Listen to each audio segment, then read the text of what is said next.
This story takes place in modern-day Hong Kong during the Hungry Ghost Month. If you're not familiar, Hungry Ghost Month happens during the 7th lunar month. It's when people believe the gates of the underworld opened and spirits come back to visit the living. Some are ancestors looking for offerings, while others, they are angry, lost, or just really hungry spirits. That's why you'll see people burning fake money, setting out food on the sidewalks, or lighting up incense in the middle of the street. It's all to keep the spirits calm and respectful. But if you forget or break the rules, like offering rotten fruits or whistling at night, well, that's just when things gets weird. This story is about someone who broke a few of those rules and paid the price. Jason lived on the 12th floor of an old walk-up in Shangwan, one of those old buildings with flicker lightings and peeling walls and neighbors who still stuck red paper charms above their doors. You would see little bowls of rice outside of their apartments with incense burning next to them. Old folks still follow the traditions, especially during the Hungry Ghost Month. Younger ones, not so much. And Jason, he was one of the younger ones. 28, graphic designer, and a full-time skeptic. He grew up hearing all of the stories. Don't whistle at night, don't pick up random coins, never sit in the front row of a ghost opera. All of that stuff. But in his world of deadlines, Figma files, and food delivery apps, ghosts just didn't make sense. That evening, just as the sun begins to set, his phone rang. Aunt May. He hadn't spoken to her in a while. She sounded tired. Her voice was thin and buzzy, like she was calling from underwater. "I'm in the hospital," she said. "Just the flu, nothing serious. But I can't go this year. Can you do the offerings for your grandmother?" Jason blinked. His grandmother had passed away over 20 years ago. He hadn't burned anything for her since he was a teenager. "Why now?" "It's the Hungry Ghost Month," she said, "and the 15th night is very important. You're the only one left in Hong Kong. If nobody burns for her, she will think we forgot." He hesitated. "I'll text you everything," she added. "What to buy, what to burn. Just don't miss the night. And whatever you do, just please be respectful." Before he could say anything else, the call dropped. He stared at the screen for a second. Then a text came in.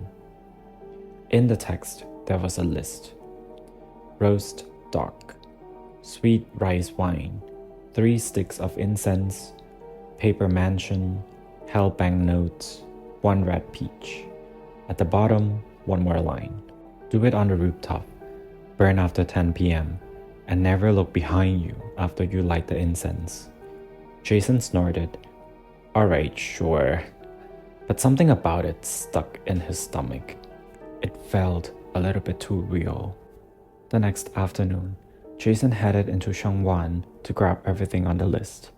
Down one of those narrow alleyways, between a pawn shop and an old noodle stall, he found this little shop he vaguely remembered from when he was little. The sign above the door said, "Wing Look Paper Crafts for the living and the dead." He pushed the door open. A bell jingled softly overhead. Inside, the place smelled like sandalwood and old incense. Dust hung in the air like it hadn't moved in years. Shelves were packed floor to ceiling with paper goods, including cell phones, handbags, 2-story mansions, all made from paper and all meant to be burned. Behind the counter sat an old man. He had these long white eyebrows and cloudy eyes, but his hands moved very smoothly, folding golden joss paper into little ingots like he had done it for 1,000 times. Jason stepped up to the counter and cleared his throat. I need a full set for my grandmother, 15th night." The man didn't even look up. He asked, "Was she kind to you?" Jason paused. "I guess. She used to tell me ghost stories." The old man gave a dry little laugh, then burned for her properly. Ghosts remember kindness, but they remember carelessness even more. He reached under the counter and pulled out a red cloth bag. Inside was everything: the incense sticks, a paper mansion, and a stack of hell notes. Just as he was tying it closed, he added one more thing: a small red paper figure. "What's that?" Jason asked. "Well, it's just in case," the man said. "It's for protection. You should burn it first." Jason nodded slowly and paid without saying much. As he turned to leave, the old man called after him, "Don't fold the money wrong, and don't laugh during the burning." Jason didn't respond. He was already pulling out his phone and checking his email. The apartment building where Jason's grandmother had died hasn't changed. Its cracked elevator still makes sound with every floor, and the corridor lights still flickered in their sockets. He took the stair for the last 2 floors. His arms were full: roast duck, sweet rice wine, red peaches, and a red cloth bag of paper offerings. At the top, he pushed open the rusting metal door to the rooftop. The city skyline stretched before him in silence. Far below, traffic moved in slow golden streams, but up here, everything was still, except the air. It felt too still, thick and unmoving. The rooftop was empty except for 2 large plant pots. This was where his grandmother had liked to sit at sunset. Jason could almost see her there, old, soft-spoken, humming to herself as incense smokes drifted from her sandalwood burner. He laid the food carefully on a small table he found near the water tanks. He arranged the roast duck, poured wine into 2 tiny ceramic cups, and set the red peaches in a triangle like Aunt May had instructed. He bowled 3 times. Then he lit the incense. A thin trail of smoke drifted into the air. The burning began. First, the money, folded edge to edge, then the house, then the sedan chair. Orange flames curled around the paper like hungry fingers. Jason stared into the fire, and that's when the wind came. Out of nowhere, strong, forceful, and unnatural wind came. It slammed into him like a breath from something enormous and angry. The offering plate tipped. The wine spilled. One of the peaches rolled across the concrete and hit the rusting railing. Ashes from the burning paper flew into Jason's face. He sneezed and stumbling backward. In the fluster, his foot kicked over the incense burner. The incense snapped in half. "Damn it," he muttered.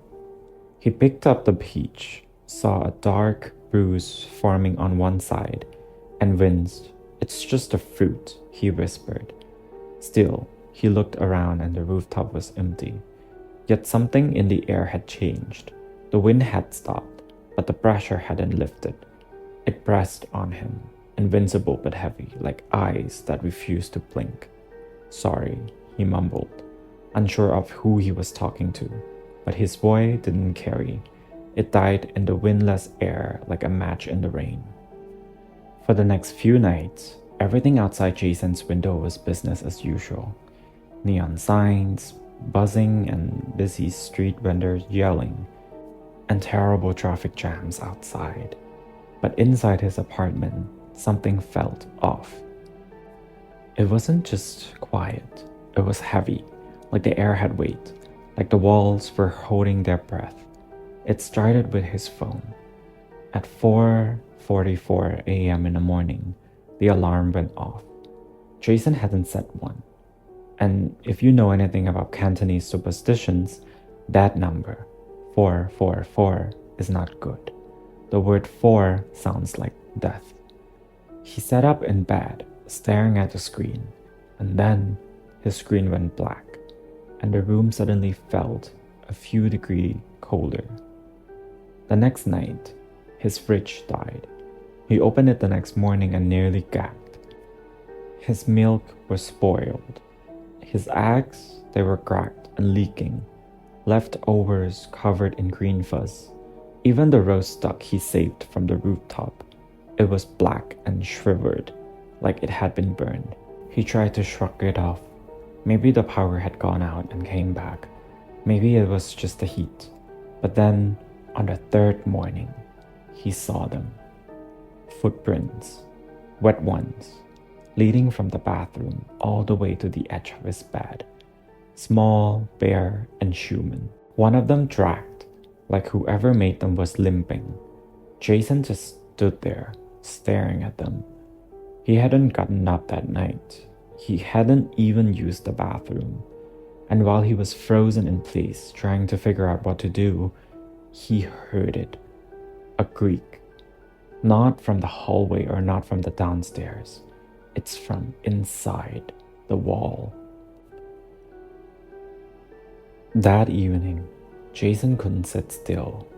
He wandered the alleys of Xiangwan, trying to shake the feeling in his chest. The city was alive like always. Traffic, neon lights, food stalls steaming up the sidewalks, but something felt different. He couldn't explain it. It's just heavier somehow. The Ghost Festival was hitting its peaks. The 15th night was almost here, and you could see it everywhere. Shrines were popping up on every corner. Red tables with roast pork, sweet buns, oranges with red ribbon, and incense burning non-stop. The air smelled like smoke and old ash. He turned a corner near the wet market and stopped. Right in front of him was a ghost opera stage. One of those temporary setups you only see during the ghost month. 4 red poles holding up a fabric canopy, lanterns swinging gently overhead, and a row of plastic chairs faced the stage. But nobody was there. No audience, no staff, just the sound of the performance echoing out into the empty street. Jason took a step closer. On stage, the actors moved like they were underwater, their faces painted bone white, dressed in flowing silk robes. Voices welling in ancient Cantonese, clashing cymbals rang out suddenly, making Jason flinch. The story felt familiar. A bride, waiting for her wedding night, and her groom who never shows, taken by the spirits before the ceremony. Heartbroken the bride was. She swore to follow him into the underworld. Jason's skin crawled. Then, suddenly, he noticed something. All the seats were empty except the front row.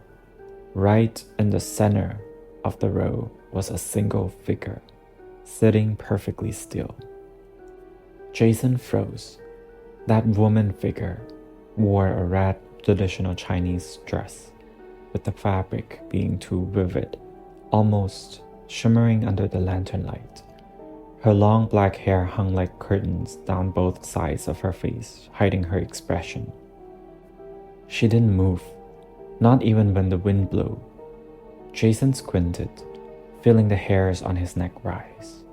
Something about the way that she sat, still, like impossibly still, was very unnatural. It was as if she had been placed there, like a doll. Then slowly, her head turned. She didn't lift her face, just turned it, tilting it slightly, as if listening. Jason stepped back, and the stage, they flickered. Yes, flickered, like a video buffering. And the opera singer let out a screech that pierced the air. Jason looked back towards the front row, but this time, the woman was gone. Only her seat remained, and on it sat a single peach. Jason decided to step closer and noticed that the peach, it was rotten. Soft, sunken on one side, oozing from a wound that looks alarmingly like a one-bite mark. It was the same peach that he offered on the rooftop, the one that had rolled away. He backed away, heartbeat humming, and he turned and ran. But even as his footsteps echoed down the alleyway, He couldn't stop the feeling that someone or something was watching, not from behind, but it was from above, from the shadows that didn't belong to anything. Jason didn't go home that night. He just walked all night through the empty streets, through the neighborhoods that just felt too quiet, until finally, around 7 a.m., he found himself standing outside the Tin Sha temple at the North Point, squeezed between two apartment blocks like it had been forgotten by time. The shrine itself, it smelled like sandalwood, whetstone, and an old ash, the kind of scent that just felt ancient.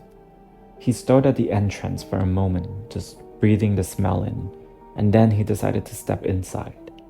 The temple was dim, lit by natural light and hundreds of curling trails of incense smoke. Sticks burned in silence, standing upright like little red soldiers. People came and went, lighting offerings and bowling quietly, mostly older folks. Some were holding photos, while some they were whispering names. Jason wandered towards the back. That's where he saw him, an old monk in burnt orange robes, sitting by the wall covered in faded paintings of Taoist guardians. His eyes were closed, but then, without opening them, the monk said, "You burned the offerings late." Jason froze. "How do you know that?" The monk finally looked up and pointed at the nearby altar. Small, plain, and covered in ash. Not for any god. This one for the spirits, the one with no names. They gather near people who forget to bow, who leave rotten fruit, or who snap incense without meaning to say sorry. Jason felt that hit hard, like he had already messed everything up. "There was a woman," he said, "at a ghost opera. She wore a red dress and I couldn't see her face." The monk expression changed instantly. "Then she's not your grandmother," he said. "She's not anyone's. She's hungry, she's angry, and she's old." He opened a drawer behind him and handed Jason a small bundle, wrapped in rice paper. Inside were 3 incense sticks tied with a red thread, a folded talisman with a red brush strokes, and a tiny bag of salt. "Go home, burn the talismans, light the incense, keep the salt near your door, and whatever you do, if she offers you anything, please don't accept it." Jason opened his mouth to thank him, but the monk had already closed his eyes again, like the conversation was done, like he knew it wasn't over yet. Jason returned home near dusk, the streets alive with lanterns and folded paper drifting in the wind. The city was preparing for the peak of the Ghost Festival, but Jason barely noticed anything besides him. He paused at his apartment door. There was something lying on the doormat. A white paper mask, planed, plank, and 2 small slits for its eyes. Jason's skin scrawled. He picked it up gently, and the mask, they felt dry, brittle but warm as if it had been touched. He threw it in the trash bin just outside of his door. Inside, he locked every bolt and poured a circle of salt at the threshold, just as the monk instructed. Then he burned the talisman in the kitchen sink. The flame flickered violently. That night, he slept for maybe 2 or 3 hours. Then he woke up to a strange sound, an opera music sound. It was coming from the living room. Jason sat up slowly. His phone was off and the TV was unplugged. He walked out with his heart pounding in his chest.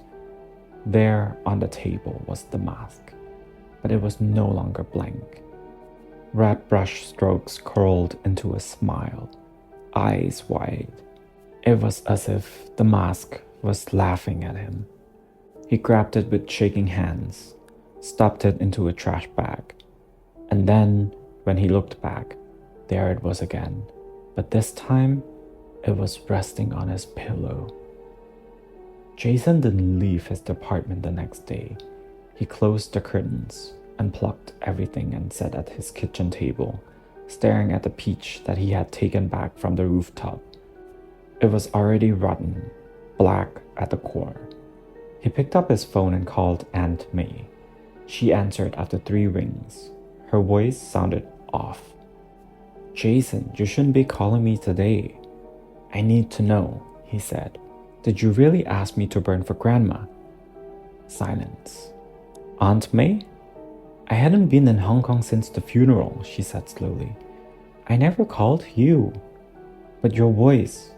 You texted me." "What?" she said. "That number?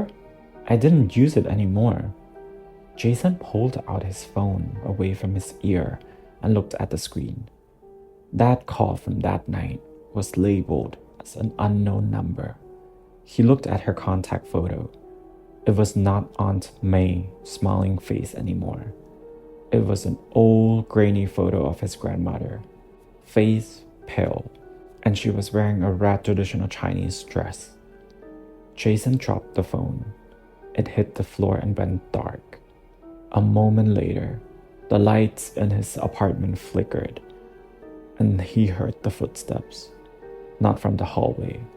This time it was from the ceiling, from the above ceiling, and also from the walls. They were upstairs and inside the walls. They had always been inside his apartment. Jason didn't sleep that night.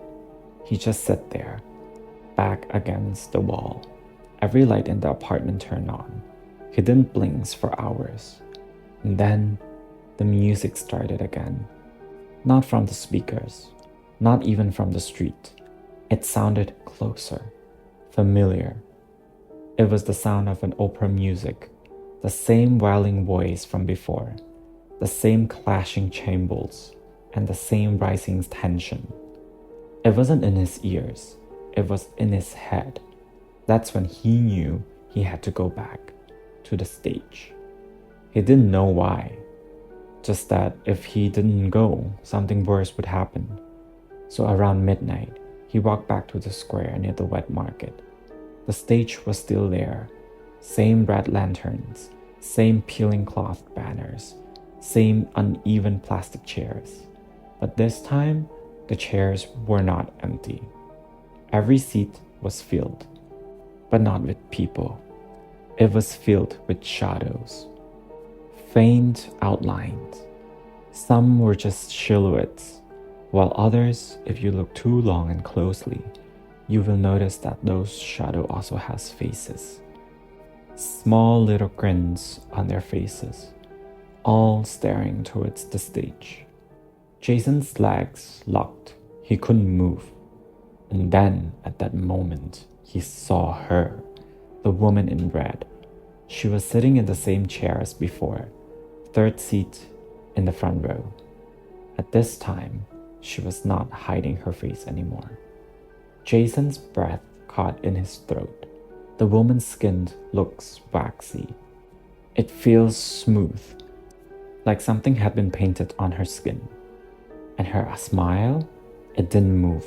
It just stretched, impossibly wide, up into her cheeks. But her eyes, they were his.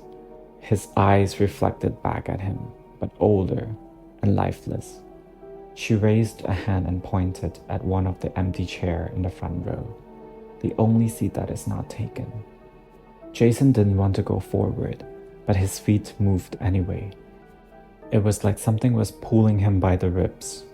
He stood there, right in front of that empty chair, and she just started to stare at him, waiting for him to sit down. He looked down, and there it was, the same white mask on the seat, now fully painted, with eyes, smile, and red ribbons curling like tendrils from the side. He reached out, and then he heard a voice. His grandmother's voice, soft, whispering behind his ear. Don't sit where the dead had been waiting. He snapped back, grabbed the incense sticks he bought from the monk, and lit them. They sparkled fast, faster than they should have been, and the smoke rose straight up into the dark sky.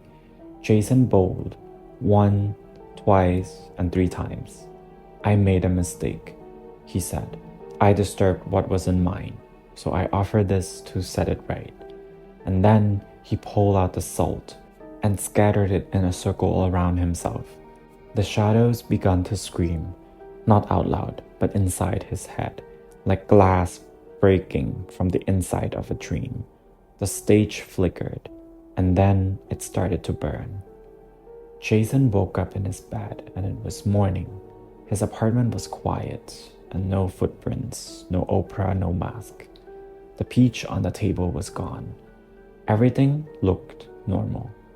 He laughed, nervously. Maybe he had just dreamed it. Maybe the stress got to him. And as he was getting up from his bed and walked to the bathroom, he froze. The mirror was gone, not even shattered. It was just gone, like it had never been installed before. In its place sat an empty frame, and taped to the corner of that frame was the white mask, still smiling. And then slowly, Jason, after he saw that mask, he decided to step back. He left the bathroom and closed the door, sat down in his living room like nothing had happened. Because what else could he do? There was no one that he could call, and there was no way to explain it. And deep down, he already knew this was not something that he could fix with logic or throw away or even block with an app. It was something old, something that had been watching long before he noticed, something that never really left. And from that point, Jason didn't break any rules anymore. Not during the Hungry Ghost month, not ever. He burned the fresh offerings, folded the hell money the right way, never whistled at night, never took shortcuts, and definitely never ignored warnings. Because now he understood. Ghost stories are not just ghost stories, they were instructions. And if you ignore them, well, you will face the consequences. And that's the end of the story of Jason and the Hungry Ghost Month. Have you ever experienced anything strange during the Hungry Ghost Month? Or have a story from your own family? Let me know in the comments. I read everyone. Thanks for listening, and remember, some chairs are better left empty. I'll see you in the next story.